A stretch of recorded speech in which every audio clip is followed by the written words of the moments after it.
started, we've got a number of introductory things. So I will call to order the Common Council meeting of Tuesday, August 3rd, 2021. Welcome to August, everyone.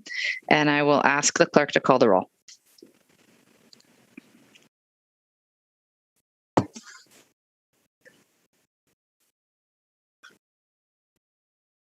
Sorry, I cannot hear you. Yeah, Jennifer, we're not hearing you for some reason. Now, can you hear me now? Yes. Okay, let me start that again. President Abbas. Present. I read your lips. You were saying my name. So I was like... That was pretty good over Zoom. President. Alders Alvarez. Here. Present. Benford. Present. Bennett. Carter. Present. Conklin. Present. Curry. Here. Evers. Here. Figueroa Cole. Here. Foster. Here. Furman. Present. Halverson. Present. Harrington McKinney. Present. Heck. Here. Lemmer. Here. Vice President Martin is excused. Miadzi. Present. Revere. Here. Vitiver. Present. And Wahelia. Here. Thank you. Madam Mayor, we have quorum. Thank you. Can we please have the meeting instructions? Welcome to our virtual meeting. If you lose connection at any point during the meeting, you can reconnect by clicking the link or calling the number in your original email. Members, if you are able, please activate your video and keep it on for the duration of the meeting. Staff, if you are able, please activate your video when you are speaking. All panelists, that is alders and staff, have the ability to mute and unmute themselves. Please continue to use the raise hand feature when you'd like to be recognized to speak, ask questions, or request a roll call vote. Lowering your hand will take you out of the queue. Members of the public who have registered to speak. The name you entered in Zoom must match the name you entered in registration. You will remain muted until called upon. The clerk will tell you when your time is up. After speaking, a member of the council may ask you a question. If you need to share documentation with the council, please send it to the email listed on today's agenda. Mayor, the floor is yours. Thank you. I'll just give my usual reminder that everyone in the Zoom today is here to try and do the best they can for the city. So I'd invite us all to treat each other with kindness. Alders, staff, folks that are here to give testimony, please refrain from using profanity and try and be gentle with each other, please. President Abbas, first order of business is to suspend the rules.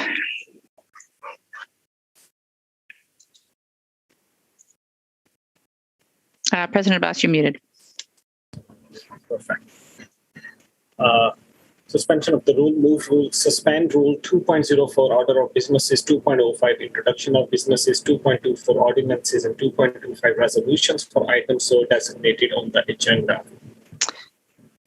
Alder Carter, if you don't mind, we'll go to you for seconds tonight since Alder Martin is absent. Second. Thank you very much. It's been moved and seconded to suspend the rules. Is there any objection to recording unanimous vote in favor of suspension of the rules?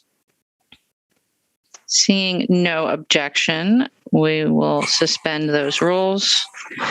And we'll move to item number 1, which is an honoring resolution. And I'm going to turn it over to President Abbas. Thank you very much. It's my honor to read that resolution. Whereas the Milwaukee Bucks were founded in 1968, and whereas in 1971, future Hall of Famers Oscar Robertson and Kareem Abdul-Jabbar, then known as Louis Alcindor, led the Bucks to their their first NBA title win. And whereas in 1972, Bucks general manager Wayne Embry became the first Black general manager in professional sports, and whereas in 1974, the Bucks won their second conference championship, and whereas in 2013, former Bucks guard Brandon Jennings declared that the team would win in the sixth game of the NBA Finals, and whereas while the prediction did not come to pass in 2013, Bucks in 6 become a rallying cry for fans in 2021 and sign of faith in the team, even when the team faced a 2-0 deficit in the NBA Finals. And whereas in 2018, the Bucks hired Mike Budenholzer as their coach, who was named NBA Coach of the Year in 2015, and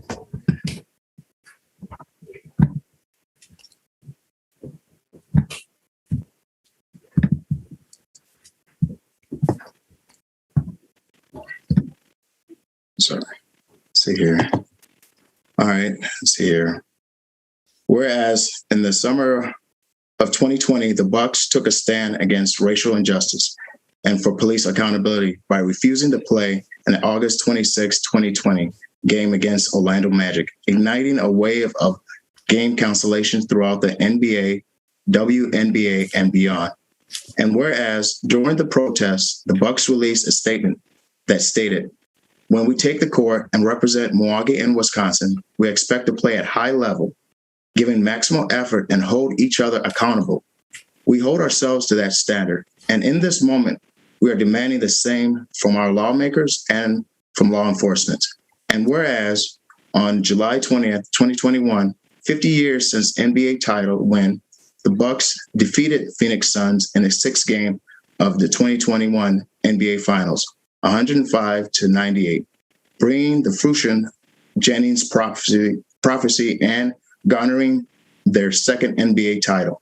And whereas two-time MVP Giannis Antetokounmpo was born in Athens, Greece, to Nigerian parents, and whereas Antetokounmpo led the team to a historic victory, scoring 50 points in Game 6 of the finals, the sixth player in NBA history to score as many points, and more importantly, to set example of leadership and grace throughout the season and playoffs. And whereas Governor Evers proclaimed Thursday, July 22nd, 2021, to be Bucks in 6 day.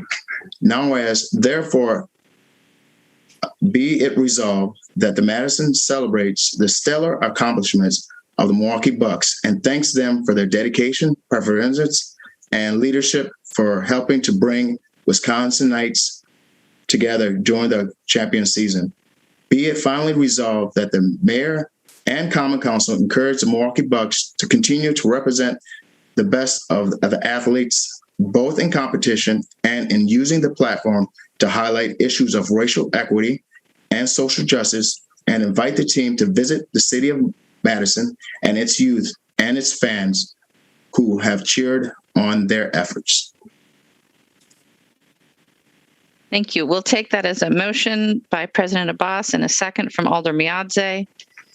And with perhaps a rousing cheer of Bucks in 6, is there any objection to recording a unanimous vote in favor of the resolution?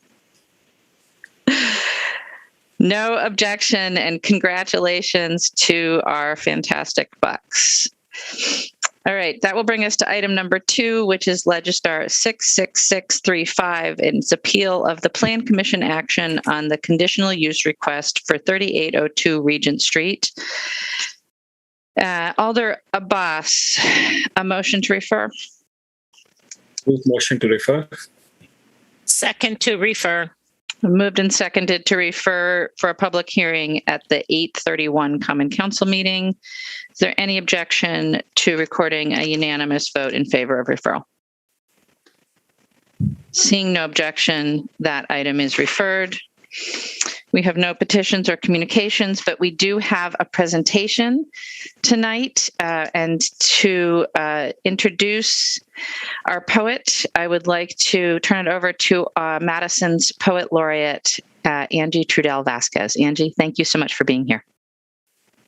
Thank you, Mayor. I'm here introducing myself today. I am your Madison Poet Laureate and a huge Bucks fan, so yay, Bucks. I'm going to read a poem today that touches on environmental justice. And some of you may know this, but when you walk into a forest, trees communicate through their root system and they know you're there. And that's the original World Wide Web. So this is a poem called Tree Friends, and we have tree friends all over. I give you this in light of our climate change and the smoke and this beautiful planet we all share with all its gorgeous creatures. Tree Friends. Talk grows deep in bereft woods. No human hands to mold or trim limbs. Tree friends decide the people are worth saving. They call to the gust their desires, and off go tiny helicopters, off go robins carrying seed. Forests take over farm fields, thirsty limbs stretch to creeks. Gossip in the wood root web say, hill cousin spring, where land was stripped. Children run under boughs. Leaves wind in wind currents. Folks do not mind scat, squirrels, birds leave. Trunks bend, sway. Leaf whispers meander. Maybe the earth will not fade if we keep weaving shade and people can nap under our branches on clear sky, fair days. That is Tree Friends. Thank you so much.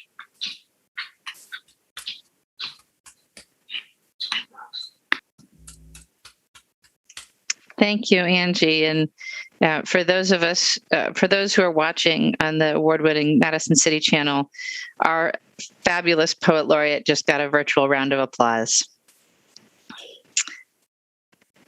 So, centered with our tree friends, we'll move on to the rest of our agenda. We do not have any early public comment. So we'll go to the consent agenda. President Abbas.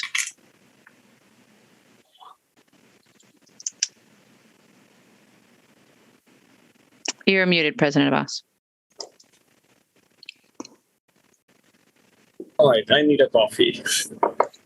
At this time, a consent agenda will be moved with the recommended action listed for each item except number 1 item which have registrants wishing to speak, number 2 items which require an extraordinary roll call vote and are not included on the consent agenda by unanimous consent, number 3 items which all persons have separated out for discussion and debate purposes. Agenda item number 5 and 14 are public hearing items. The following items are extra majority item. Extra majority vote items will be recorded as unanimous votes unless a roll call or exclusion is requested. Agenda item number 17, legislative file number 66681, accepting additional funds for the state of Wisconsin awarded under the Consolidated Appropriations Act 2021 to sustain effort to prevent evictions and promote housing stability for eligible households in Madison and Dane County affected by COVID-19 pandemic. 15 vote requires. Agenda item part of consent agenda with additional recommendation as noted. Agenda item number 49, legislative file number 66651, temporarily class B retailer license. Event location is 100 block of King Street. Recommended action is grant license. As a note, ALRC was not able to achieve quorum for a special meeting. Item introduction for the floor for referral. Legislative file number 66789, amending RES 2100148, approving a development agreement for sale and redevelopment of 1402 South Park Street, commonly known as Truman Olson, reciting Resolution 2100485, authorizing a grant to Luna Grocery and amending the 2021 adopted capital budget. Recommended action is referred to Finance Committee on August 9th. Legislative file number 66790, creating section 28.101 Mission Camp District, amending section 28.211 to define Mission Camp and amending section 28.151, providing supplemental regulation for Mission Camps. Recommended action is to refer to Plan Commission and City County Homeless Issue Committee. Legislative file number 66791, creating section 28.070 Tiny Homes Village District, amending section 28061, table 28D to include the THV Tiny Home Village District and specific uses within that district, and amending the section 28.211 definition to create definitions of tiny home village and tiny house, and amending section 28.151 supplemental regulation to provide regulations for tiny homes village. Recommended action is referred to Plan Commission and City County Homeless Issue Committee. And then legislative file number 66792, amending section 28.151 supplemental regulation portable shelter mission to allow a governmental entity to establish a portable shelter mission and to update references to the Wisconsin Administrative Code, and amending Chapter 28, Table 28C1, 28D2, 28E2, 28F1, and 28G1 to allow portable shelter mission as permitted accessory use in all zoning district. Recommended actions are referred to Plan Commission and City County Homeless Issue Committee. All right, so we don't have, we have a number of registrants on consent agenda items, but no one wishing to speak. So we have no separations for registrants. Are there any requested separations by alders? President Abbas. Can we please separate agenda item number 72? 72. Alder Benford. Thank you, Mayor. If we could separate item 118. 118. Alder, we don't have a 118. The last item on the agenda is 115. I'm sorry, Mayor, I don't have the Legistar number in front of me. It's the Streetery amendment. Oh, it's on for introduction. Thank you.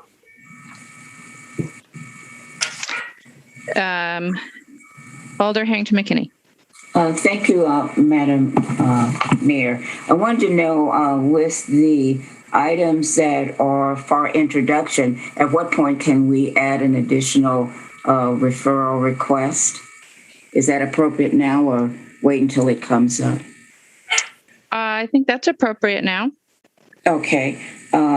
For number 66789 and 66790, 66791, and 66792. I'd like to request the staff do an RESJI racial equity analysis. Perhaps the clerk can just forward that message along to the appropriate staff. Thank you. Thank you. Alder Carter. Yes, for those three, I would like to add CCEC.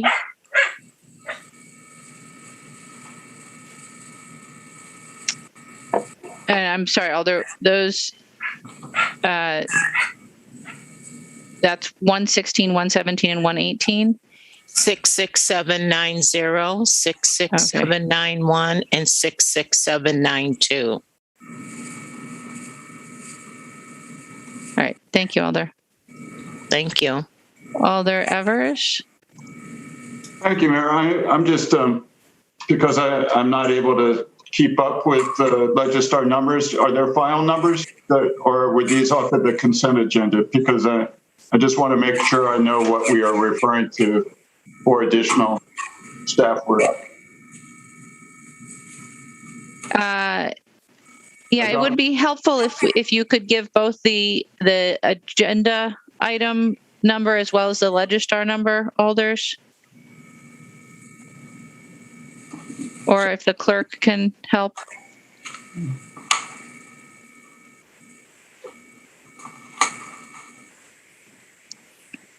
Mayor, the ones that I just did are introduction from the floor, so they don't have an item number. Okay, thank you. So those are the most recent.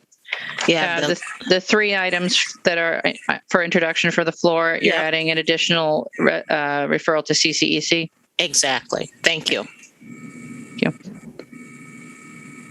Alder Harrington McKinney, anything else, or is your hand just still up? Oh, Thank you.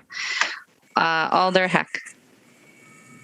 Thank you, Mayor. I'm not sure about the process for doing so, but I'd like to object to the referral of the three items related to zoning that Alder Carter referred to CCEC, or perhaps she can explain the rationale for that. I'm not sure how that works. Alder, let's separate that vote then from the consent agenda. We'll do that before we do the main consent agenda. Thank you.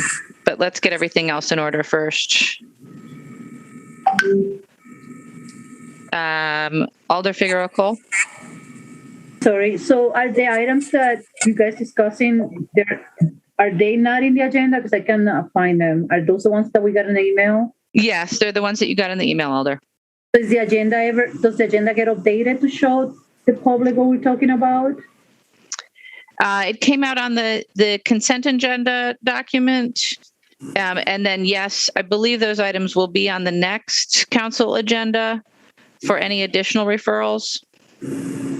Okay. I'm just wondering what the process is on that. Like, when does the public see those items? They will be on the next council agenda for any additional referrals, and they'll be referred to Plan Commission as lead, and then City County Homeless Issues Committee before they come back to the council. Okay, thank you. Yep. All right. Any other separations? How about disclosures or recusals? President Abbas. This time I want to make sure I'm unmuted. Just quickly looking here on, just give me 1 second, Madam Mayor. I'm gonna recuse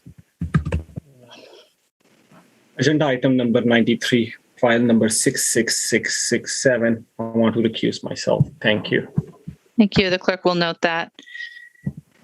All right, separations, disclosures, recusals, additional sponsorships.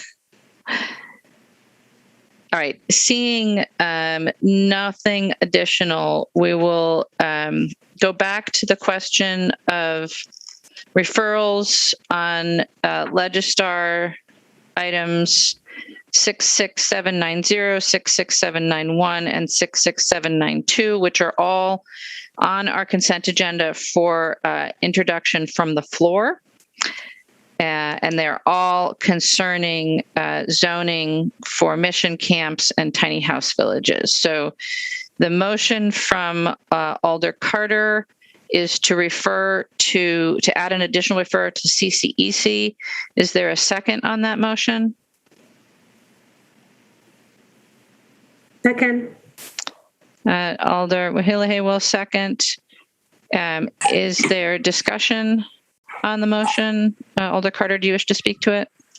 Yes, there's been quite a robust conversation today at CCEC as to what is everybody's involvement in what's going on. And with these issues, and I believe Alder Foster is the one that brought up the zoning issue. What I would like to see is that this come to CCEC as a presentation, not necessary to vote, that not necessarily to vote on the legitimacy of it, but I want CCEC to be in the loop. What was said today was, if you want to know about what's going on, you can attend the City County Homeless Issue Committee. We all know that we are assigned to a variety of committees. Maybe some of you only have one or two to go to. I have more than that. And yet I want to be informed along with everyone else that is on CCEC, not only CCEC, but a lot of the other alders come to that meeting. And this is the perfect opportunity for this presentation to happen. Thank you, Alder Furman. Thank you, Mayor. I'm going to be voting against this referral. I think all alders have the ability to watch Plan Commission. They have the ability. It doesn't have to be live. The meetings are recorded, as well as the City County Homeless Issue Committee. I think when we refer legislation to too many committees, we ask the public to keep coming to these committees and having to testify. And the same with staff. I think Plan Commission is certainly a pretty substantial place for there to be a discussion about this, as is the City County Homeless Issue Committee, as well as our next council meeting, or we're looking at this legislation. I just think adding yet CCEC to this, because some people may not be able to attend the other meetings, is just not appropriate. Thank you. Thank you, Alder Foster. Thank you, Mayor. Yeah, I echo that. I also don't support this referral. I think the TFOG's recommendations were pretty clear about trying to be more thoughtful with our referral process, particularly as it relates to members of the public needing to show up at multiple different meetings to give testimony. And in particular, I feel like there's been a trend of referring a lot of items to CCEC. And I think we've seen that really cause issues with getting through those meetings and having folks be really confused about where to show up to discuss. So I think this is a pretty forward zoning amendment proposal that will go to Plan Commission where it belongs, and we'll have the City County Homeless Issues Committee. So I will not be supporting this additional referral. Thank you, Alder. President Abbas. Yeah, just a quick comment. Alder Carter, I think so there's a good opportunity as CCC as a whole to invite staff and have discussion. We don't need to refer this, as it can go through Plan Commission and we can bring it. We can ask staff to give a presentation on overall what type of ordinances are changes in city direction. So absolutely, we can entertain that without having a motion to bring. We can have our staff to give presentation. If that is okay with you, we could do that. Then I would ask for both the planning director and the chair of the City County Homeless Issue to come to the next meeting, and I will rescind my motion. The motion has been withdrawn with the understanding that President Abbas will arrange for a presentation at the next CCEC meeting, which is at the end of the month. Is that correct, President Abbas? Yes. All right. So that's the August 24th meeting. The motion being withdrawn, we will come back to the overall consent agenda. So just to refresh our memory, items 5 through 14 are public hearings. Item 17, well, we will record a unanimous vote. Item 49, the recommended action is to grant the license, and we would record a unanimous vote on that as well. We have 4 items being introduced from the floor. Item 72 will be separated. Alder Harrington McKinney. Okay, Madam Mayor, I requested that the three items that were introduced to the floor be referred to for a RESJI analysis, and I want to make sure that it's clear to why I did that. The RESJI tool is used as part of the development of city policies, plans, programs, and budgets. We use this tool to facilitate conscious consideration of equity and examine how communities of color and low-income populations will be affected by a proposed action decision of the city. I wanted to read that into the record because I didn't want any confusion as to why I asked staff to look at that. Thank you, Alder. A motion to a Res J analysis isn't really in order, but we will interpret your request to staff, to do an analysis. And the clerk, yes, and the clerk has made that note and will request the appropriate staff to do a Res J analysis on those items. So, one more time. The only item for separation is item 72. Items 5 through 14 are public hearing. A note on registrants.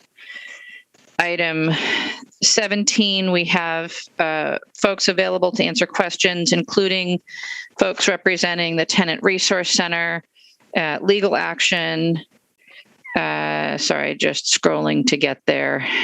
Community Justice Incorporated, Commonwealth Development, available to answer questions. Also a number of people in support. For item 18, Doug Edwards from District 5 is available to answer questions, and we have a number of people in support as well. On item 43, there are 2 people in support. On item 47, we have Celso Paco Zeluha, maybe, from District 14, available to answer questions in support. On item 49, Dino Maniaci is in support, available to answer questions. On item 73, Steve Doran from Monona is in support, available to answer questions. And on item 115, Ann Kovich from District 14 is in support, available to answer questions. Questions for any of the folks that registered on items that are still on the consent agenda?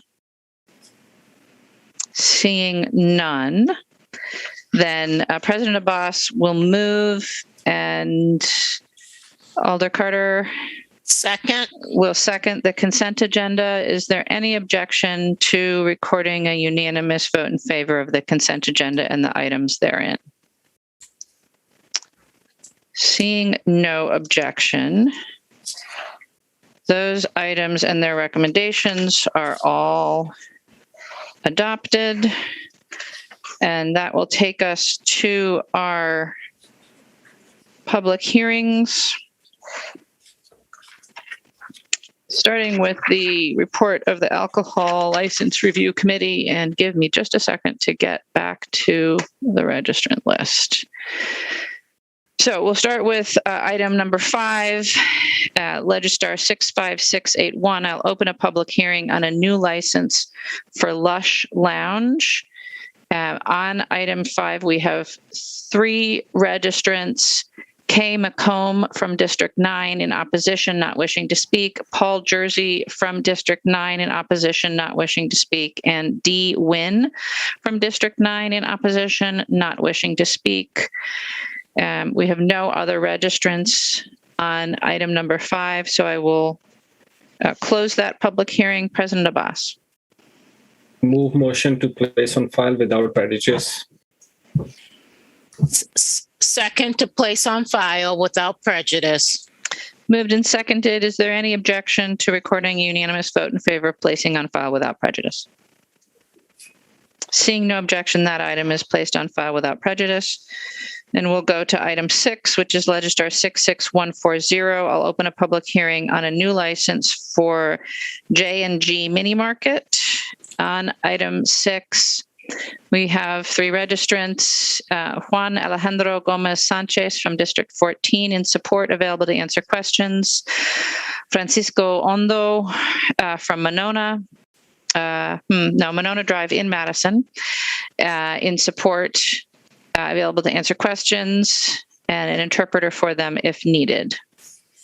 Are there any questions for our registrants on item 6?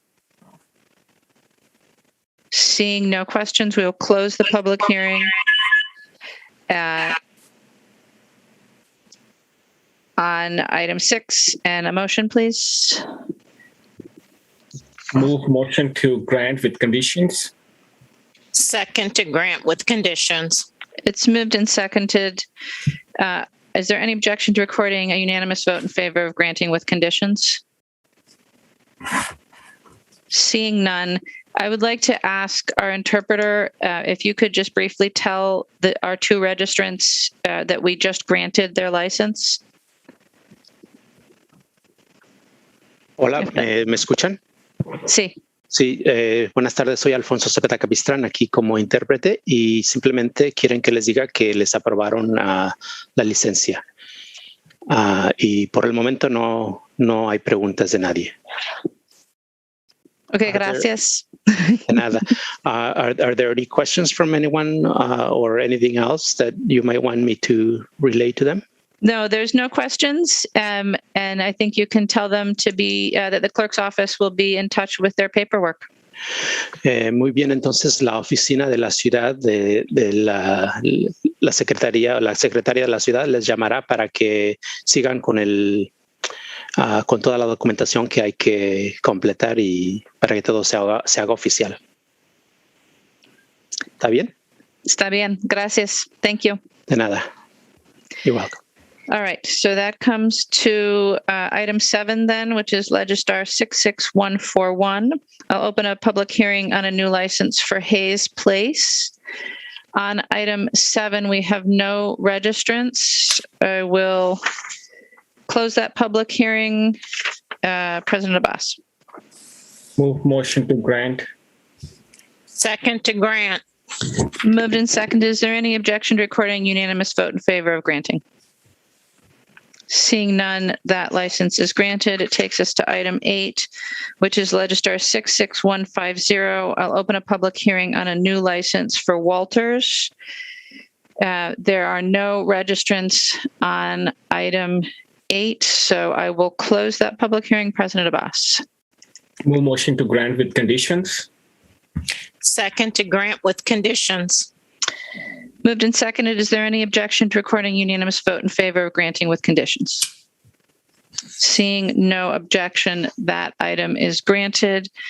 Item 9 is Legistar 66151. I'll open a public hearing on a new license for East Johnson Family Restaurant. On item 9, there are no registrants, so we will close that public hearing. President Abbas. Move motion to grant with conditions.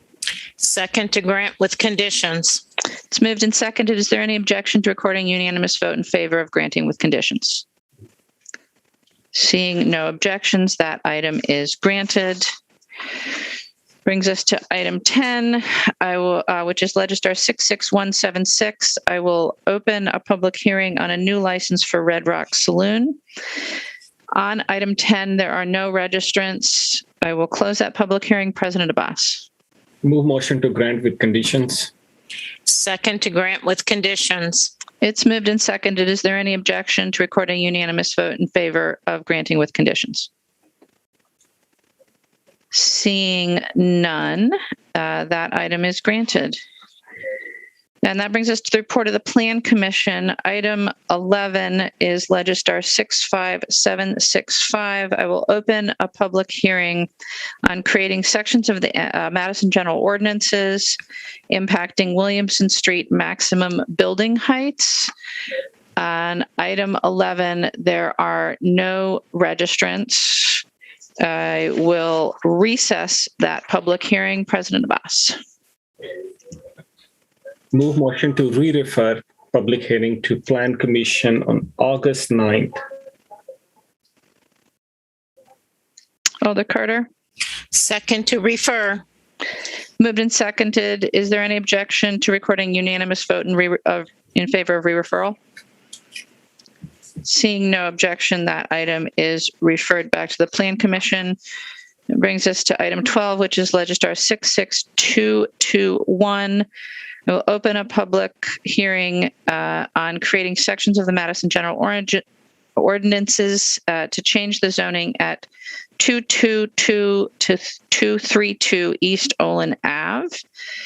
On item 12, we have one registrant wishing to speak, Helen Kitchell of District 13 in opposition.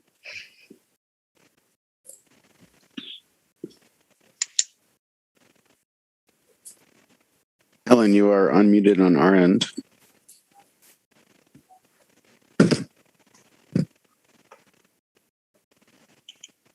Helen, do you have a headset or microphone that might be muted? Looks like you just muted yourself.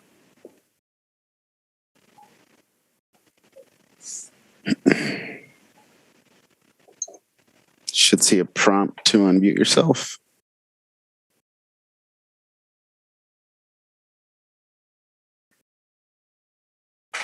Still looks like you're muted. While we're waiting for Helen, I'll note that we also have Carrie Rothbard of District 13 in opposition available to answer questions, and a number of other folks registered in opposition. Helen, do you want to try now? Oh, looks like you muted again.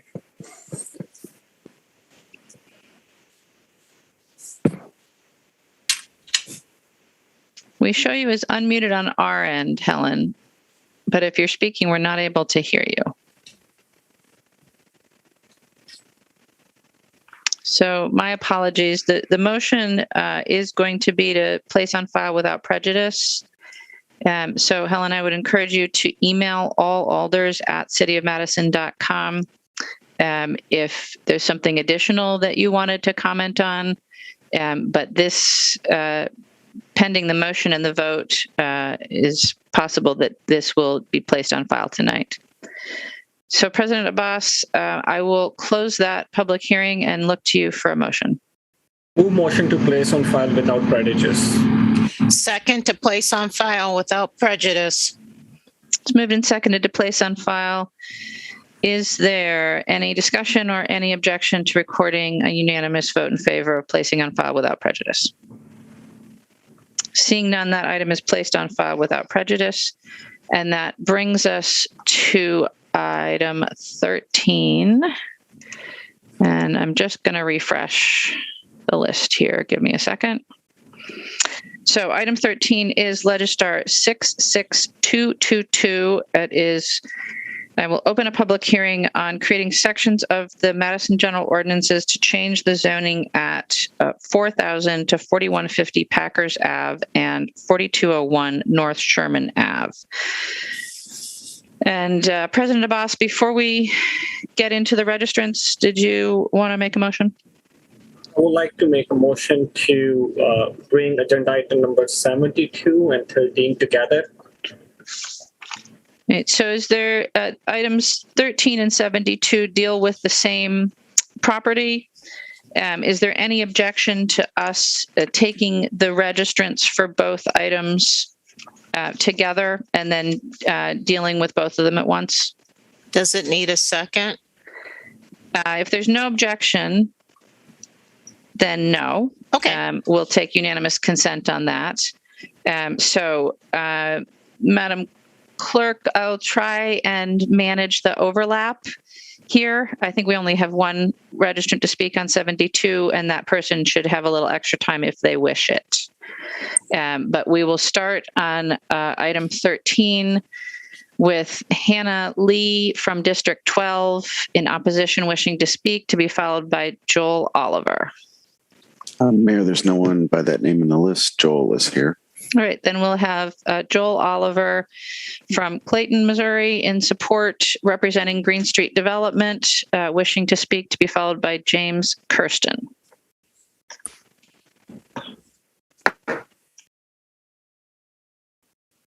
Go ahead, Joel. I really appreciate you all allowing us to speak tonight. This has been a very exciting project for us to work on. I'll go very quickly here. I shouldn't need my entire 5 minutes, but I'm happy to answer any questions that you may have. I'm the Director of Development for Green Street. We're a national developer, fully integrated. We have in-house design, construction. We pride ourselves on working with local folks as much as we can. We're almost complete on our first project in Wisconsin, which is over in Sheboygan, which is where I happen to be today. So we've really enjoyed our time here. If we could go to the second slide. We actually started looking at the site on Packers, which is about a 65-acre site, roughly 2.5 years ago, before it had been annexed into the city. Another developer was able to gain site control before us. When we stepped into this project in March of this year, the previous developer had already submitted their plans to the Planning and Zoning Commission, and we just kind of picked it up and ran from there. The previous developer had done a lot of good work, spent a lot of time talking to the community.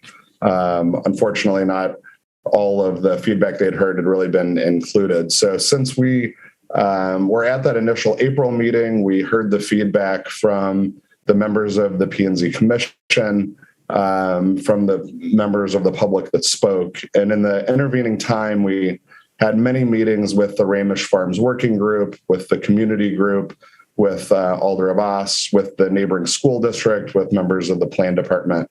We were very happy to present our revised plan last week, and we obviously are here tonight. So the one item we were obviously not able to address were the jets that are planned to be placed at the airport.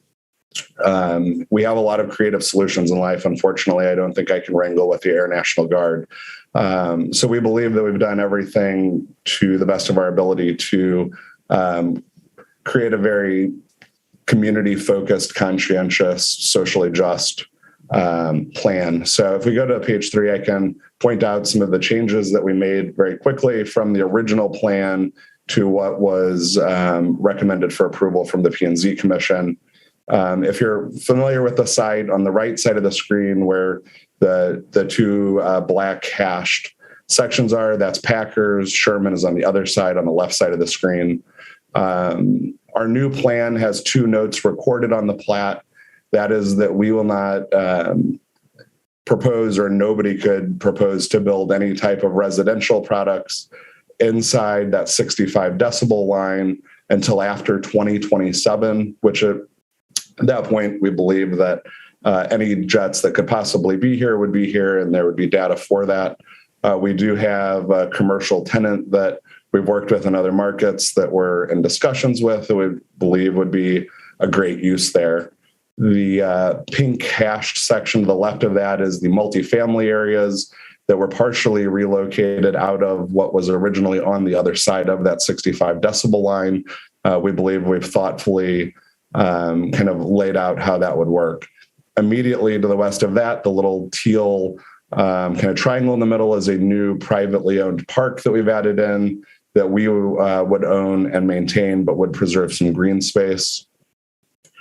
Probably one of the most important pieces was in the bottom left corner, working with the Lakeview School on their school forest. Originally, it was proposed that they would get a small restrictive easement to protect their trees. We've been working with the city and the Parks Department and are now in a position to give approximately 5% of this site to the Parks Department, who's been working with the school district to greatly expand the school forest and protect the beautiful oaks that are there. We have also made the single-family home sites a little bit smaller, which was a resounding piece of feedback we got from the community surrounding this to have them in more fitting with the neighborhoods around it. We also removed all of the condominium or townhouse developments off of Sherman, and there is now a section of them in the green section, kind of in the top center. That zoning is changed to give a little bit more flexibility in order to have that be more fitting with what's around it. So, we're working with a local engineer, Ryan Quam, who's been fantastic to work with. He's very dialed into the community. He's been a great listener. And so we really appreciate, the modifications he's made to this plan. And we're very proud of what we're presenting to you all tonight and looking forward to providing overall diversity. Thank you. Thank you. Our next registrant is James Kirsten of District 17 in support, to be followed by Michelle Ellinger Lindley. Hello, my name is James Kirsten. I am the physical education teacher at Lakeview Elementary. I am in support of this development. The developer and the city have worked together to put together a wonderful 3.5 acre park that would be directly adjacent to Lakeview. And the city and Madison Metropolitan School District have been working together on a shared use agreement so that this park could be part of the Lakeview community of the Lakeview School, greatly expanding our school forest. The mayor, you have come out to Lakeview and you have come out and seen our forest. You know how nice our outdoor classroom spaces are. And if this development was put in, we could greatly expand the access that our students at Lakeview have for the outdoors and in environmental education. We've also been working with a major bike company that is very interested in helping us, if we do get this 3.5 acre park, on potentially making this an environmentally friendly mountain biking park. And so we have been working closely with them, and I will be working with, hopefully, next week, a designer to come up with a wonderful design for that as well, in making this a environmentally friendly park that our students can use after school is over, having a place for them to go directly after school instead of having to go home to their apartments. We don't have as many spots on the north side next to Lakeview for our students to go after school, and being able to have a 3.5 acre park right there for our students to go after school, for those students who don't make it into the after school programs, would be huge for our students. And having a space for not only Lakeview, but the community on the north side to go and use this park would be a massive benefit to the Lakeview school and the community around there. So I am fully in support of this development, and I hope this can go through. Thank you. Thank you. Our next registrant is Michelle Ellinger Lindley of District 12 in opposition, to be followed by Marcia Cannon. And Michelle is registered on both items 13 and 72. Thank you so much, Mayor. So I've spent nearly a year and a half working on Ramish, actually, and thank you so much, first of all, to Joel and to Green Street for all of the work that we did together. Tonight, I'm speaking to you. I worked with the Ramish Farm Work Group. Tonight, I'm speaking to you, though, as a resident of 16 years on the north side of Madison. This land is literally out my window right now. I've lived across the street from it and with it in my backyard. So it's close to home for me. My kids also went to Lakeville Elementary School, where I still serve in the green team. So it is close to my heart. So I'm not discounting the work that the Ramish Farm Work Group has done with Green Street, especially improving the plat to include those protections for the Lakeview Elementary School forest. I still have grave concerns about the arrival of the F-35 jets, the impact on this and other developments. Just last week at the July 26th Planning Commission meeting, Heather Stauder, the Director of Planning, openly spoke about the fact that we do not know if the decibel level contour map is accurate from those EIS numbers from February 2020. So how then can we rubber stamp a development here where that 65 decibel DNL runs directly through it? How could it be suggested that any HUD standard noise mitigation would be sufficient when we don't know what that true DNL would be? I'm currently living at the end of Whitman Lane, and that's right where this is going to be rezoned and right where the 65 decibel line goes through. I can tell you it's already that. It's already that living here. I have the luxury of being able to move, though, and many don't. There's just too many unknowns. We don't have enough information until we do. I think the Common Council needs to reject this and keep Ramish Farms as agriculture for now, because the liability is now in the hands of the city. And many of you campaign in oppositions of the F-35s. Well, here's where you prove your understanding and sincerity of your concern. No development at Ramish is acceptable at this time. It's irresponsible and immoral to approve this plat. Please reject this proposed rezoning. Consider creating a noise standard prior to any new development where the effects of the F-35 jets might be present. We just don't know enough. We need to create a standard first. We're getting ahead of ourselves here, and it's incredibly irresponsible to put a cart before a horse at this moment. Thanks so much. Thank you. Our next registrant is Marcia Cannon of District 18 in opposition, to be followed by Ari Macon. Marcia, you should see a prompt to unmute yourself. There you go. Are we good? Yes. Hello. Go ahead, Marcia. Are we good? Can you not hear us, Marcia? Hello. Are you there? We can hear you. Oh, okay. I can't hear you at all. Oh, I can now. Thank you. Well, there are some plus points to the Green Street plan. I have to say that this message is to urge a no vote on tonight's agenda, item 13. Rezoning the Ramish Farm, 63 and a half acres on the north side near Truax Field. It's virtually across the street from Truax Field. For over a year, with a group of concerned citizens, I have followed development proposals at Ramish Farm. Tonight, I speak for myself in opposition to the rezoning proposal before you. This land needs to remain zoned for agriculture until the full impact of the F-35 fighter jet bed down at Truax Field can be evaluated. I live in a condo at Wheeler and North Sherman, and I know what F-16s sound like, over 70 decibels inside with the windows closed. They're a major annoyance. From all accounts, the F-35 fighter jets are significantly louder than the F-16s. And for an unspecified period of time, both the F-16s and the F-35s will be taking off from Truax Field. Ramish Farm is much closer to Truax than where I live. Authorizing residential development so close to ear-shattering fighter jet takeoffs puts future residents in danger.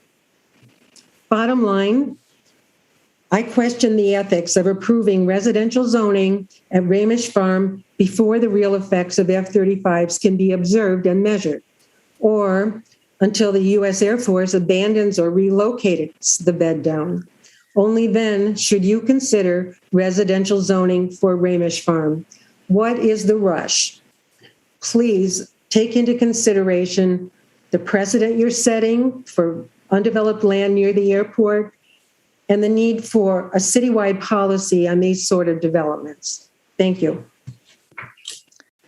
Thank you. Our next registrant is Ari Macon of District 12 in support, to be followed by Emily Kraus.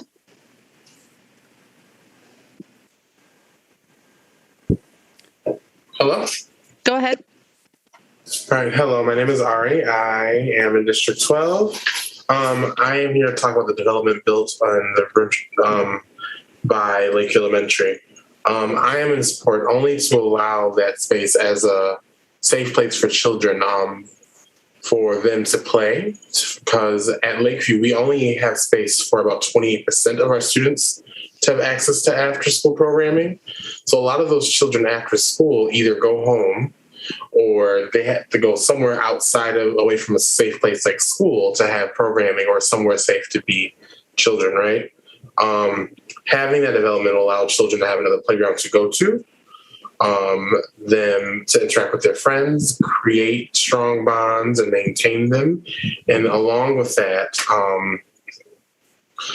have some teachers who are willing to be there and support them and help them along the way and watch them grow and play outside of school. Because sometimes school does not always offer the opportunity, as it is focused with instructional minutes. As I said, at Lakeview, we only have about 28%, about enough space for about 28% of those students to have access to that after-school programming. So having that extra playground with that development being built would really be beautiful. Thank you. Our next registrant is Emily Kraus of District 18 in opposition, to be followed by Allison Lindsay Morris. Mayor, there's no Emily in the list, but Allison is here. All right, so Allison Lindsay Morris of District 18 in opposition, to be followed by Lindsay Hernke.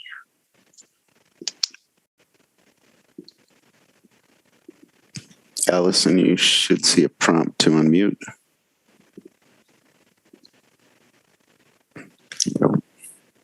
You are unmuted. Yes. Great. Thank you very much for listening to me this evening. For the past 18 or so months, many of us have gotten a respite from the noise as the world slowed in response to the COVID pandemic. But now noise is back in our lives and is more than just a threat to our hearing and our quality of life. New research suggests it seriously damages our health. According to ARP, noise is the new secondhand smoke. According to a recent study in the journal Environmental Research, daily noise exposure may figure significantly in a person's risk of severe stroke. Researchers found that living in a noisy area, like next to an airport or highway, increases one's risk of severe stroke by 30%, while living in a quiet green area can reduce it by up to 25%.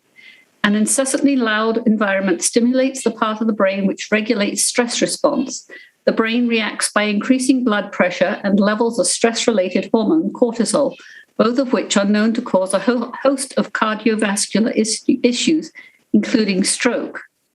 I've lived on the east and north sides of Madison for over 40 years, and Dane County airport noise has increased dramatically over that time, as more flights to increased destinations increase the number of passenger jets, and as the Air National Guard has moved up the ladder from the lumbering A-10s, Warthogs, to the more macho F-16s, and soon the ultra-macho F-35s. Noise from the airport is now making near east and north side neighborhoods unbearable. Vibrations make houses shudder and shake as jets fly overhead, and conversations, including homeschooling, are near to impossible as noise increases. Then there's the additional noise as the Guard revs engines, cleans engine pipes, and hovers helicopters incessantly at the airport. I live nearly 2 miles away from the airport and regularly register 80 decibels of noise on my sound meter when the F-16s are flying, so cannot imagine the noise to which we'll be subjected with the F-35s. The EIS of 65 decibels on the Ramish property is just delusion. While noise is the greatest concern to this development, other issues include drainage and runoff, transportation and traffic, major disruption to our wildlife and the ecosystem, and Lakeview School's outdoor classrooms. While the new developer has accommodated some neighbors' concerns, the amount of green space is still pitiful. The damage to our wildlife and ecosystem is appalling, and both Whitetail Ridge and Berkeley Oaks would never have been developed if the current noise had been in place 30 to 40 years ago. Our poet laureate said this evening, "Trees decide people are worth saving." I ask that you save this green space. Thank you. Thank you. Our next registrant is Lindsay Hernke of District 18 in opposition, to be followed by Wayne Johnson. Hear me? Yes. Okay, wonderful.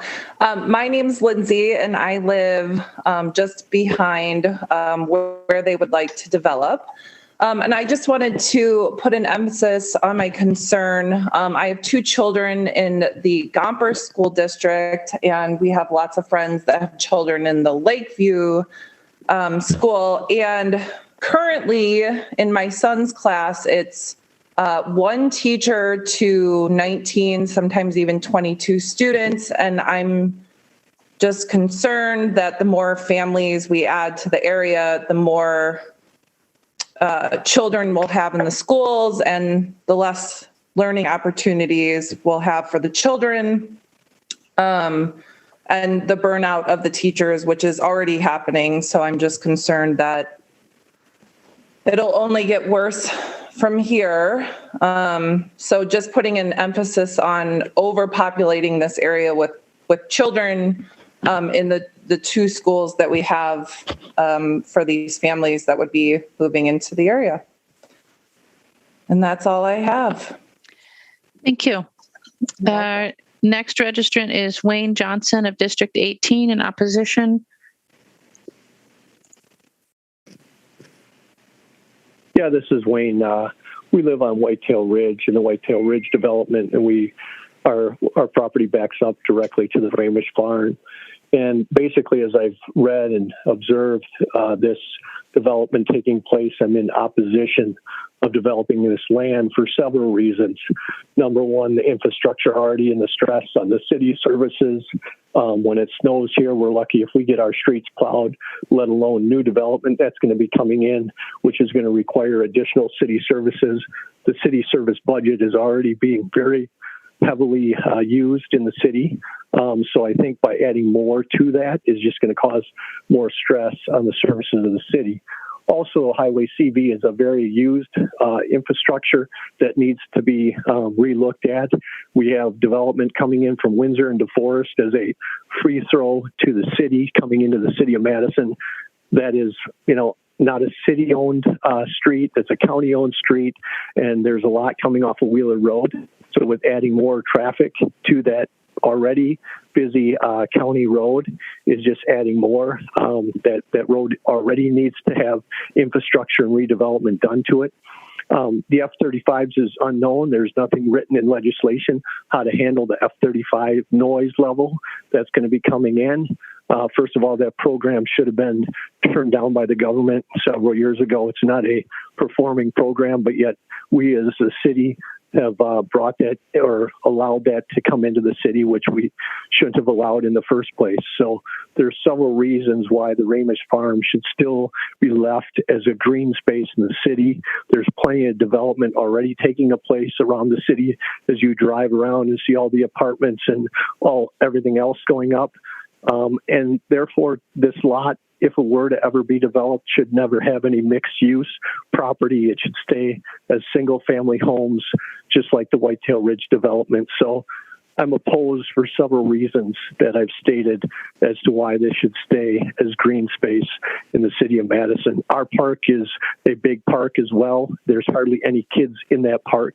So I don't see adding another park that is going to add more and bring kids to the park. None of the city parks already are being used like they should. That's all I have.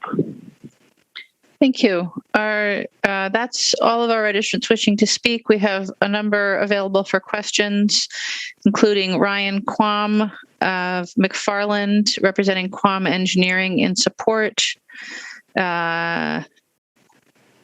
Lauren Isley Ziegler of District 18 in opposition. Eric Ziegler of District 18 in opposition. And Rachel Detterding of District 12 in support. Toby Martin from St. Louis, Missouri, representing Green Street in support. Are there questions for we any? We do have the first registrant is now here. Oh. That wasn't Hannah Lee. Thank you. Let's go back then to Hannah Lee, who is from District 12 in opposition. Thank you. Good evening. My name's Hannah Lee, and my comments are in opposition to the Ramish Farm development. There was considerable discussion in the Plan Commission meeting last week about sound levels at the site and the 65 decibel sound threshold used in the environmental impact statement from the Air Force upon which the development plan is based. I'd like to emphasize 3 points about how the inadequacy of this standard impacts the Ramish Farm development. 1, the 65 decibel standard represents daily average noise exposure using the annual average number of flights. It does not reflect the peak noise levels that we will actually hear or the number of flights proposed. This standard has already been breached by the F-16s with levels of 110 decibels recorded. 2, this standard is 50 years old and only addresses the annoyance of airport noise. It does not address the myriad physical and mental health and educational problems that we now know can be caused by aircraft noise, especially noise of the intensity of military fighter jets. And 3, crucially, the FAA is currently reviewing this standard. Its initial studies show that the national noise standard needs to be much lower, such that the entire Ramish Farm property will likely, in the not too distant future, be reclassified as incompatible for residential use. So even with the vastly improved changes to the plan design by Green Street developers, the health risks, racial injustice, and environmental degradation that the F-35s will cause remain, and no development plan can change that. Reducing population density or adding park and wetlands areas only mean that somewhat fewer people will be affected. The level of danger remains to those who are affected. Adding sound insulation to homes will not protect residents when they're in their backyards or kids playing in the park. It doesn't matter how much the design gets tweaked. This property will never be suitable for development as long as the F-35 fighter jets are bedded down at Truex Field. The Common Council has already adopted resolutions opposing the bed down of the F-35 jets.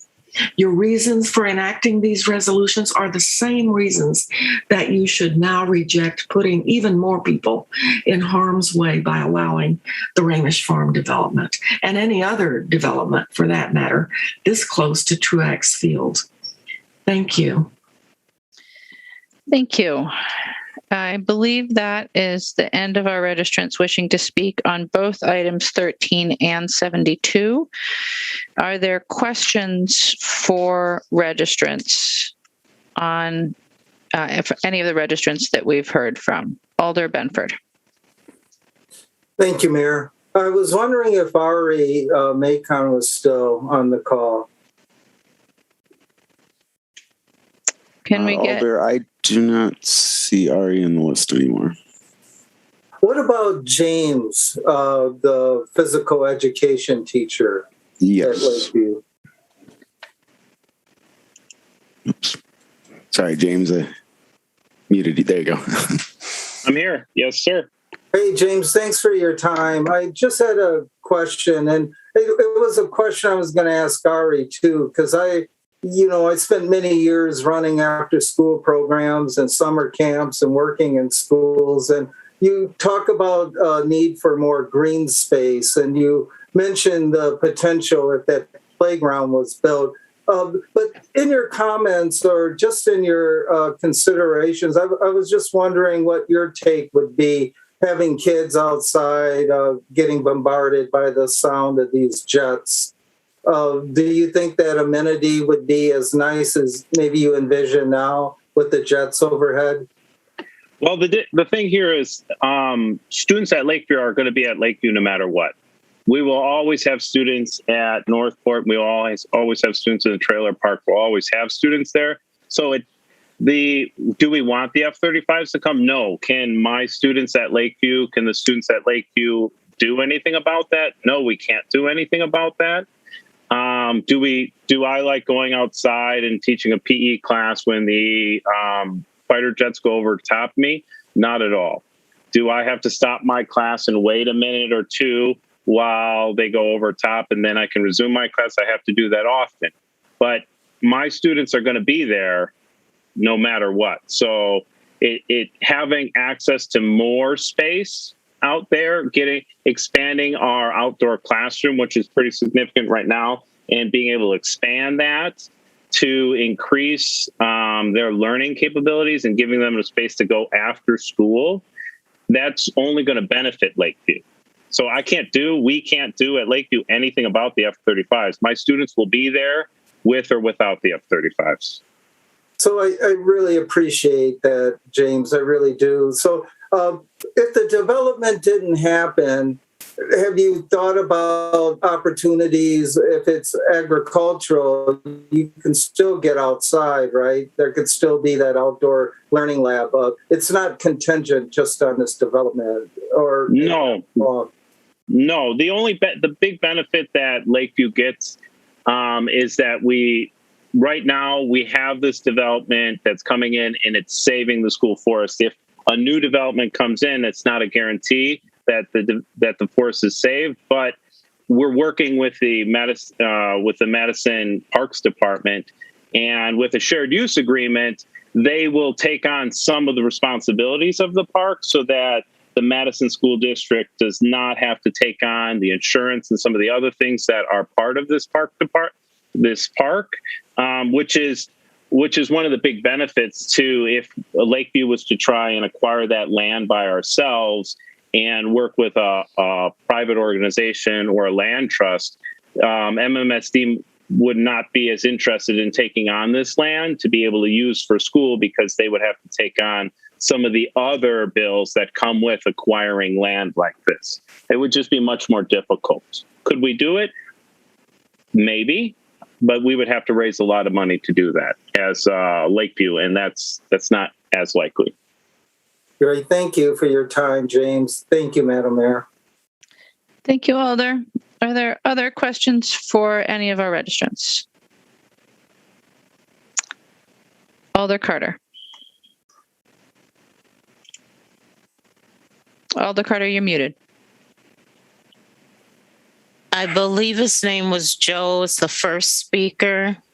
He was part of the Joel Green Oliver. Development. Yep. Can we have Joel Oliver back, please? Hello. Go ahead, Alder. Joel, and then can we get the second slide of your presentation? And what I'm looking at is there was a couple of residents that actually talked about the multifamily and the townhouse, and not to be should not be part of your development.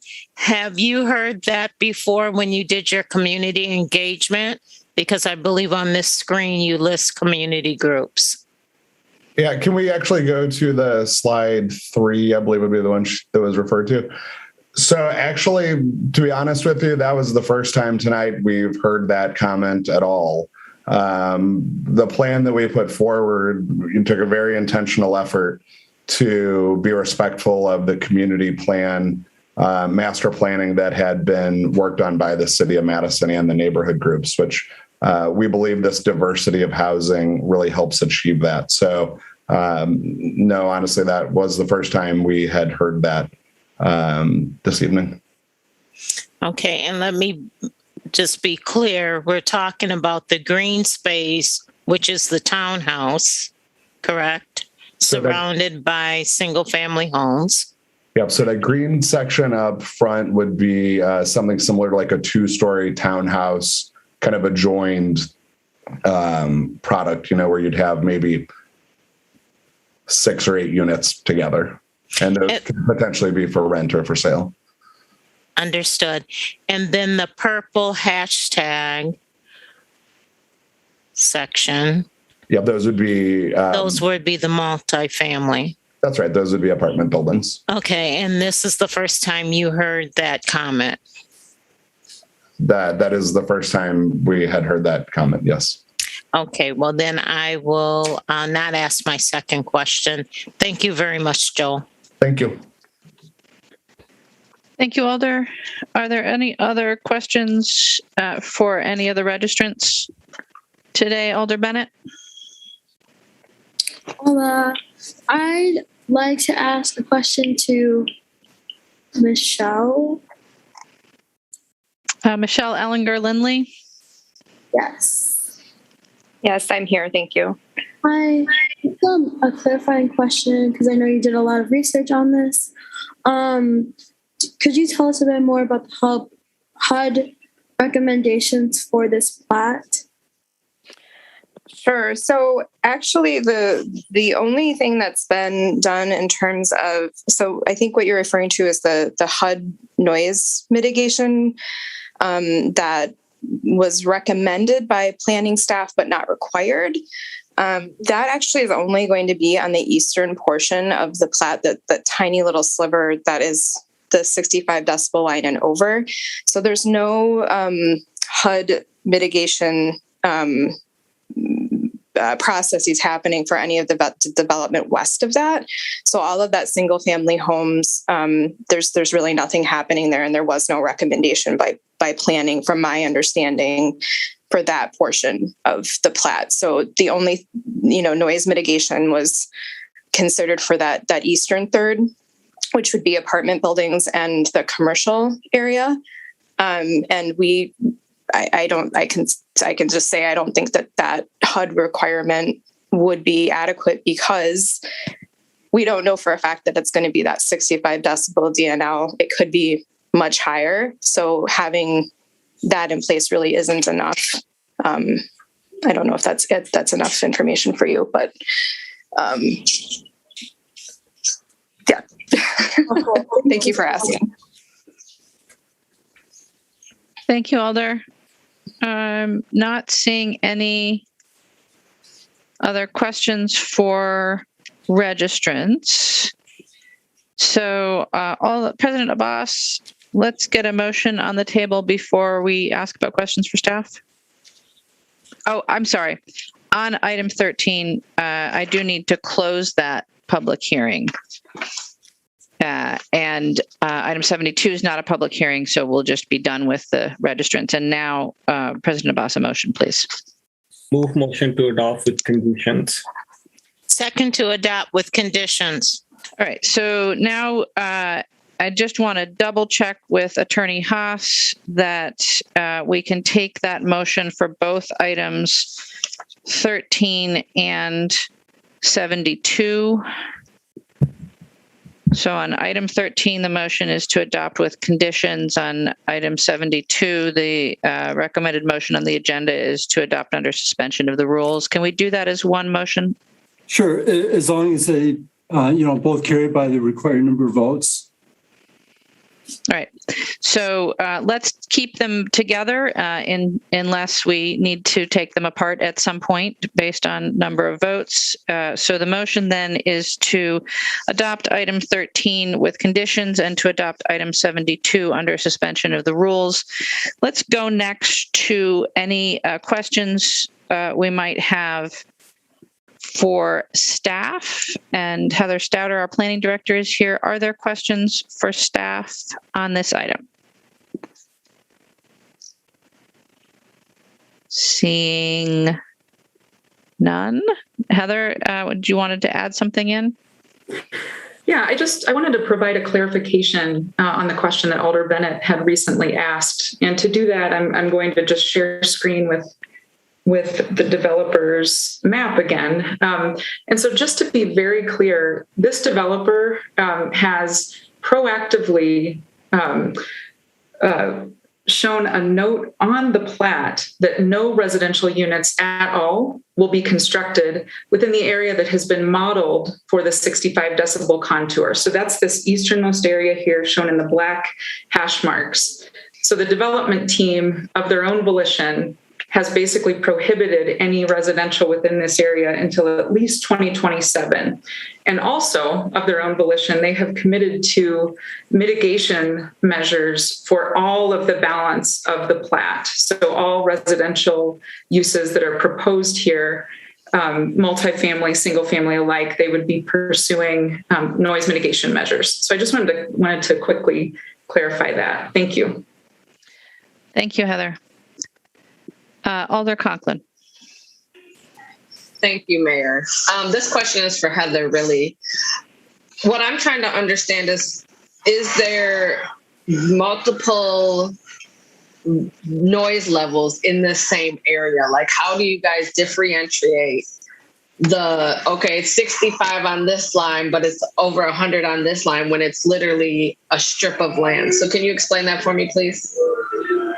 Yes, and I first want to say that the model that has been shared is not the city's model. It is the federal noise model for what the expected average noise levels are within a distance of the future F-35 jets. And I actually brought that I could share as well.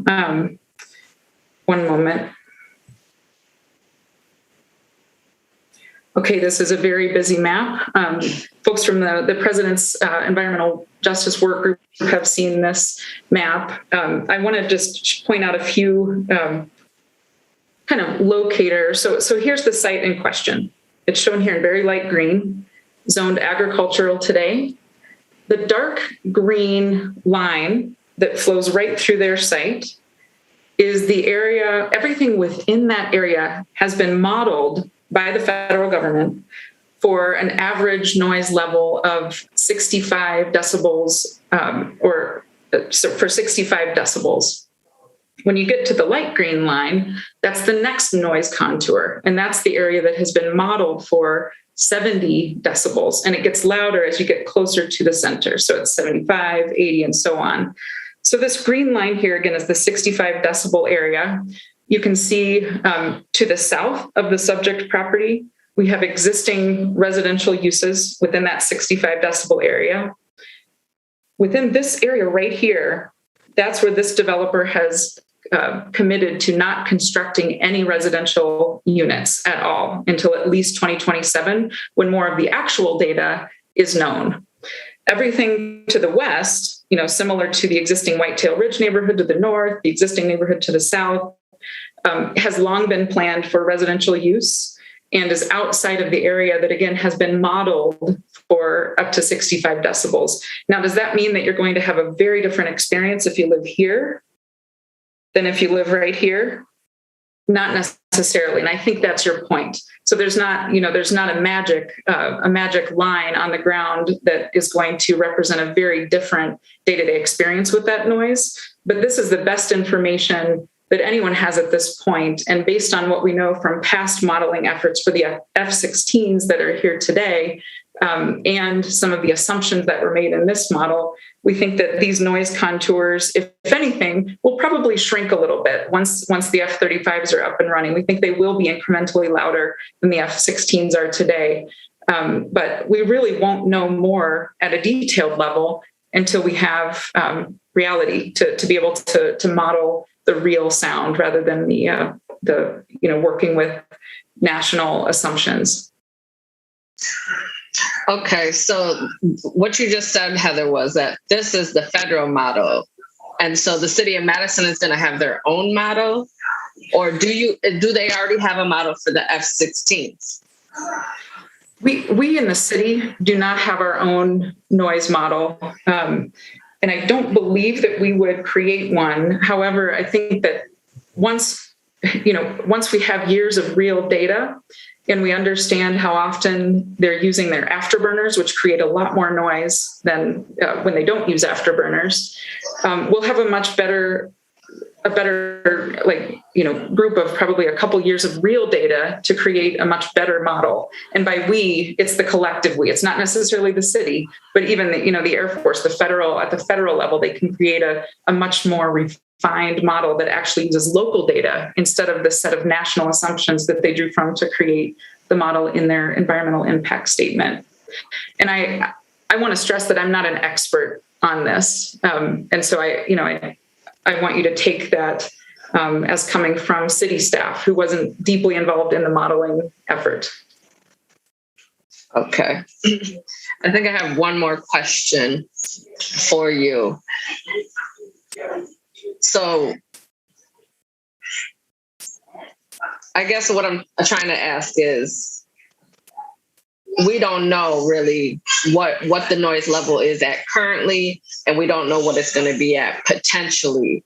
So that's why you're trying to give it a few more years before we approve this residential spot, but everything beyond this line is okay, according to what we know as of right now for the noise levels.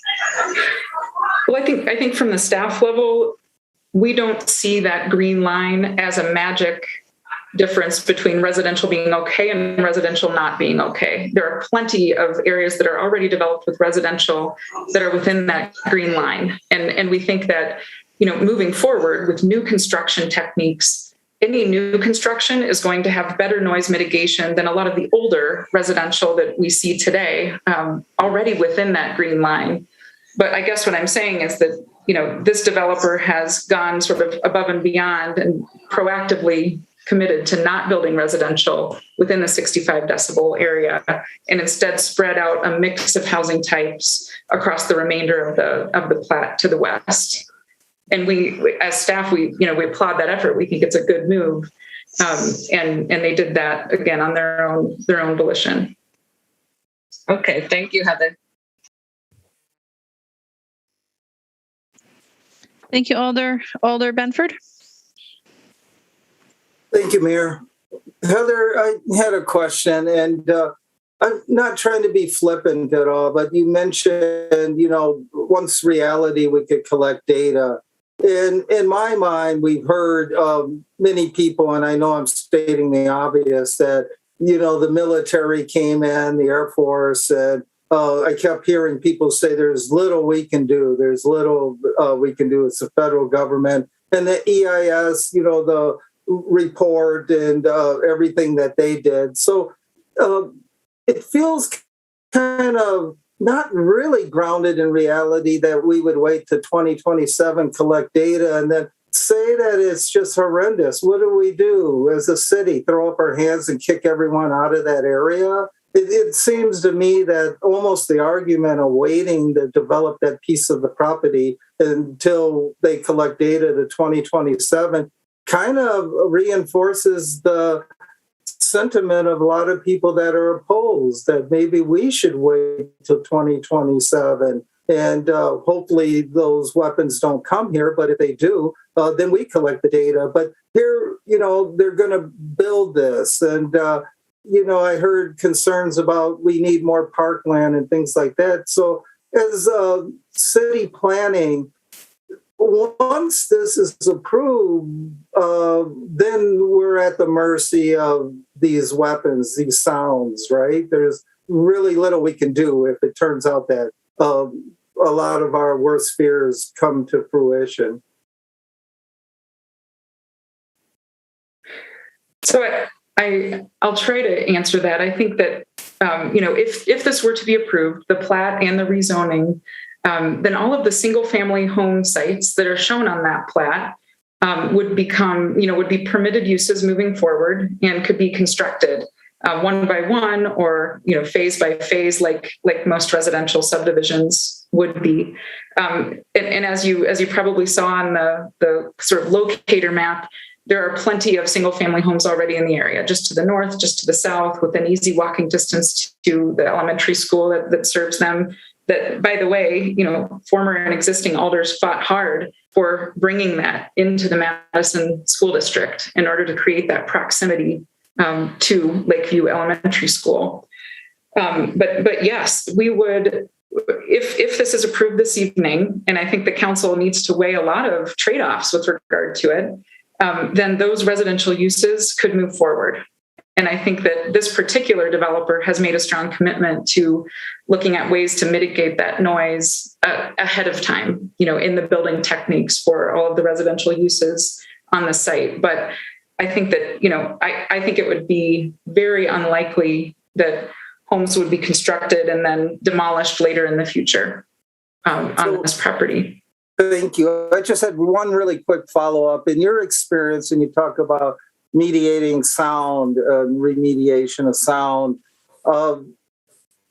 have you seen models where they built soundproof homes? And that negates the fact that people go outside. And I asked the questions earlier that, kids are out playing. Are we going to subject them to, we can't control what the airport does. I've heard over and over. Mm-hmm. But it just seems, and I'm not an expert on this, and maybe you might not know, but I'd be really curious of how you would soundproof homes and then once again negate the fact that people go outside, people want to sit in their yards. So it just all seems baffling.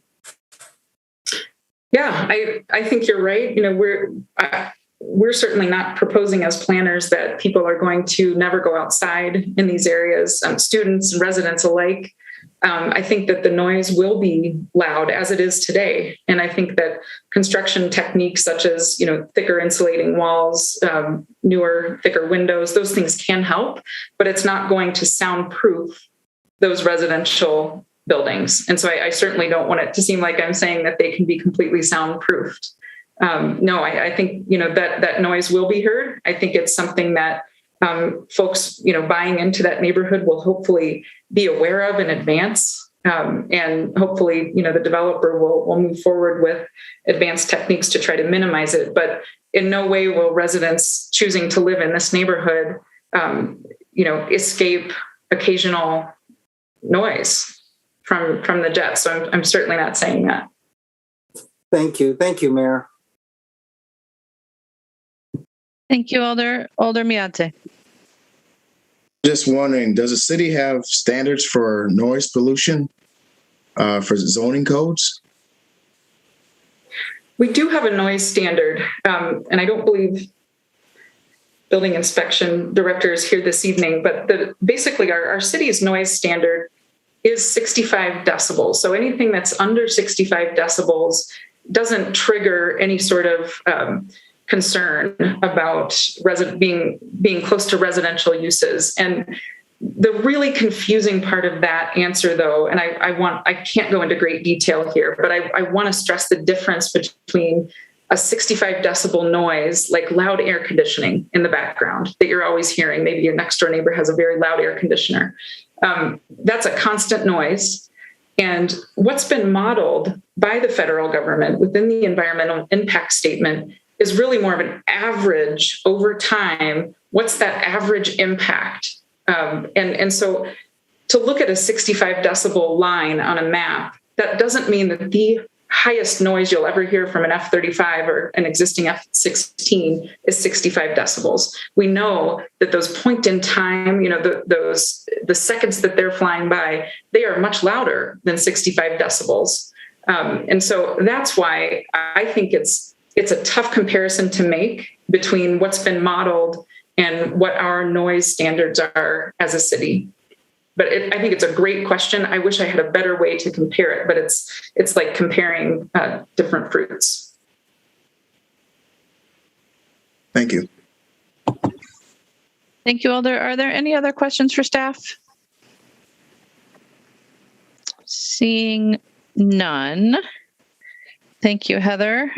So the motion is to adopt item 13 with conditions and to adopt item 72 under suspension of the rules. Is there discussion? President Abbas. Thank you, Madam Mayor. It's a long 1.5 year process. This particular project went through a lot of community feedback, several neighborhood meetings, Remish Farm work group, many meetings with me, neighbors, and really robust discussion with the Lakeview schools. Just a brief history. Former Alder District 18 and myself together, we worked to that property and another property in District 18 used to be in the Forest School District. So we merged that so the kids can go in case there is a future development, Lakeview schools and Northside District schools. So that was a very important stuff. That was a first step. Then there was a lot of concerns about how the trees and the property next to Lakeview School can be preserved. And I really appreciate this developer to really work with the school and with Park Department School. They all work together. It's a very interesting discussion we're having today because I can definitely see some of the advantages can bring to BIPOC community, especially in the school. It can bring some advantages for them as well. But at the same time, I also see an environmental justice situation within a district, and especially with this particular project, and especially having F-35. Now we can see the impact is greater on development, and city is going to suffer with that. There is no other doubt. This is not only one project. The River Food Pantry want to expand. They reach out to me. There's another property within a district, which is 65 decibel. They're interested in that. Then there is another affordable housing project which want to move forward that is also in 65 decibel. So I think it's very important for us as a council it's not a District 12 issue. I think so it's environmental justice issue for whole city of Madison. And as a common council, we have to make some tough choices and create some sort of predictability where we want to take our city forward. These planes are absolutely, they have bad and negative or horrendous impact on the community, and the noise have a learning disability. create some learning disability. It can also impact various people in a various way. 65 decibel for one person can be different than other. I could also say from my personal experience, and probably, Madam Mayor, you can second that. Both of our houses are very close to 65 decibel line, and I also have a little kids. My house is 2 blocks away from 65 decibel, and sometimes planes are like, I have some of the recordings of 97 decibel, 102 decibel. It says and sometimes I just scratch my head and wonder, how come that line is 2 blocks away, 65 decibel, but I'm hitting 97 and 102, and my house is shaking. Sometimes I don't hear that loud noise. It all depends on the clouds. It depends on afterburner. It depends on sometimes planes are flying on top. It all move. So it's really hard to really predict how far that noise is going to go in future. In 2027, just for the knowledge of the council, first F-35 have to come. They have to fly with F-16 for 2 years. Then F-16 have to be fully retired before they can collect data, and then F-35 have to fly for 2 years after then to collect data. And after collecting data, the airport and FFA can apply for federal grant for mitigation. And at that point, we will know after 2 years, which could be 2027, 2028, 2029, who knows where we end up. And we will have a data in front of us. What is impact? How far? Right now, it's all done through, best case scenario. As I mentioned, my house is 2 blocks away, and the impact is really big. And best case scenario data is in front of us.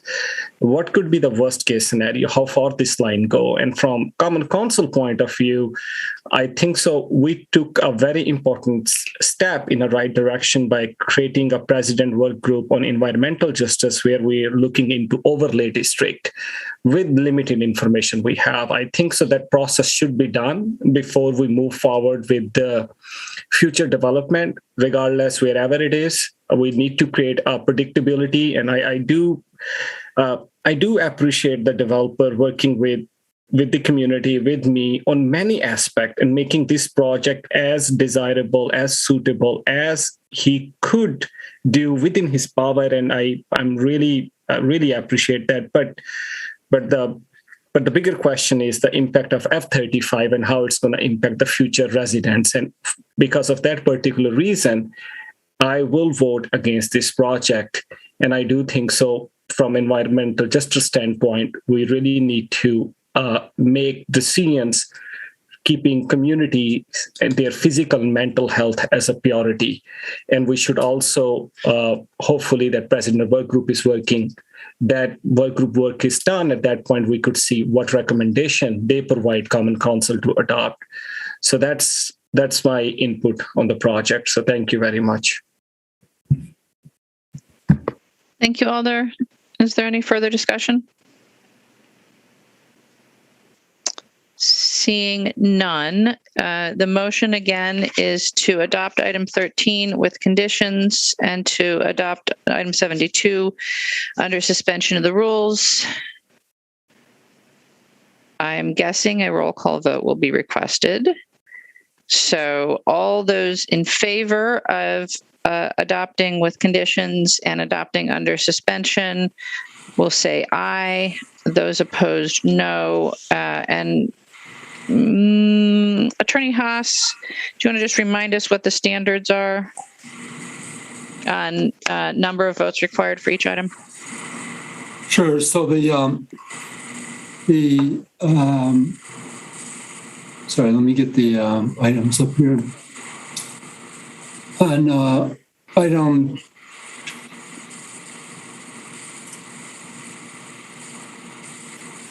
Item 13, I believe, is 11 votes. Right, it is. And then item 72 is 2/3 vote, so that's 14 votes.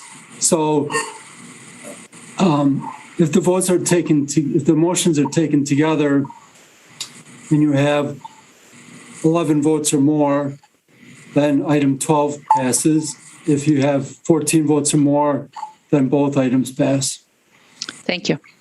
So all those in favor of the motion, aye. Those opposed, no, as your name is called. And I'll ask the clerk to call the roll.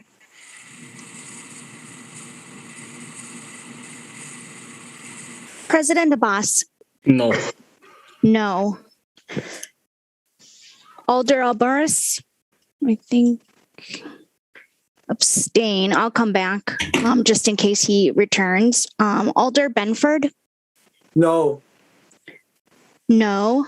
Alder Bennett. No. No. Alder Carter. Back to me, please. Sure. I'll come back to you. Alder Conklin. No. No. Alder Curry. No. No. Alder Evers. No. No. Alder Figueroa Cole. No. No. Alder Foster. No. I am sorry. Could you repeat? No. No. Thank you. Alder Furman. No. No. Alder Halverson. Aye. Aye. Alder Harrington McKinney. Aye. Aye. Alder Heck. No. No. Alder Lemmer. No. No. Vice President Martin is excused. Alder Miazzi. No. No. Alder Verveer. No. No. Alder Vitiver. No. No. Alder Wahalia. No. No. And then coming back to Alder Carter. Abstain.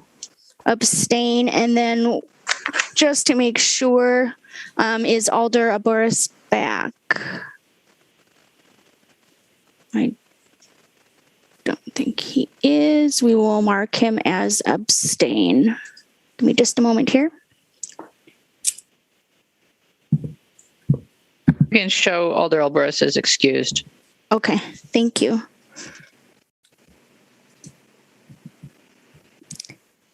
Madam Mayor, it was 2 ayes and 15 noes, and then 2 excused or abstained.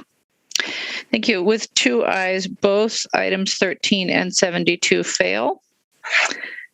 And so we will go on to item 14.